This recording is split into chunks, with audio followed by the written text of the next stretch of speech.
Live journal entry 2. All right, so I don't know if I'm going to be posting these every day or what or how it's going to go, but I'm just going to make these when I feel inspired. Um, First off, I have a correction from my last video. I said that I was going to come to an impasse, and Andre pointed out that an impasse means actually like a dead end. And so what I meant to say was that I knew that I would be coming to a clearing, that I'd be, it's like I'm swimming through this murky water, but I'm eventually gonna come to some clear path. Yeah. So, as far as thoughts today, I actually had more awakenings last night. I kind of like went like, and a couple things came to mind, and that was, I've been hearing that it's potentially in the air, that a lot of people are feeling this way, and that got me thinking, like, if I believe in the interconnectedness of all life, and that being like plants, animals, and people. And so if you think about like nature and how plants react to the changing of the seasons, in spring it's all about like birth and growth, and then summer comes and the plants are all like, yay, sun, I feel so awesome. And then fall comes and they're all like, oh, I'm not getting as much sun, and like, oh no, I'm actually getting ready to die or hibernate or go into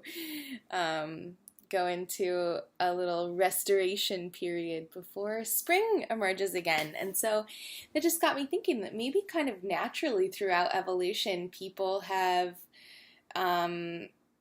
adapted a similar kind of biological reaction to the seasons, and that can in turn affect our thoughts and make our thoughts go from like, positive rebirth, energized spring and summer thoughts to a fall, winter coming into like hibernation mode, or better, more so than even hibernation. It's like a period to transform and kind of, either a part of you dies and then it gets, reborn in spring. I don't know.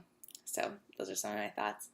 Disclaimer, I'm Buddhist, and I'm probably going to talk about Buddhism a lot in these videos because that's who I am, and it's just a part of me, and it's a huge part of me, and it's a part that I love. And so yeah, I'm going to like talk about Buddhism a lot. I practice Nichiren Buddhism, so I was reading like about Nichiren, and he quotes, the 3 obstacles and 4 devils will invariably appear, and the wise will rejoice while the foolish will retreat. Urging us to never retreat, he calls on us to joyfully challenge and overcome our problems. The wise rejoice because they know that obstacles and opposition are the resistance that makes it possible for them to achieve enlightenment.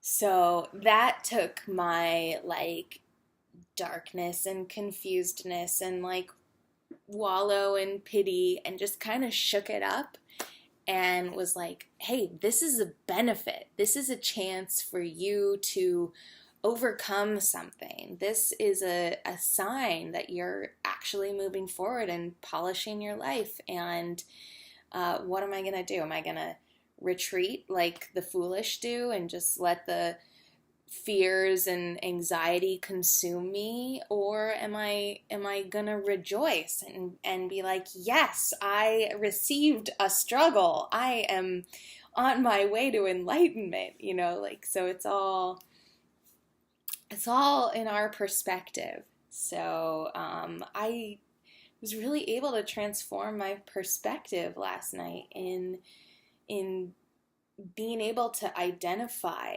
that these negative thoughts are not my own, that they're coming in and trying to keep me from moving forward or keep me from reaching my fullest potential. But that doesn't mean the end of the world is there. It means that like you can recognize those and change those and transform those. And so that's what I'm doing. I'm turning around all of my self-doubt and fears, and I'm gonna overcome them, because that's how you do your human revolution. And I think I decided that this video series is going to document my human revolution. So let's see what happens.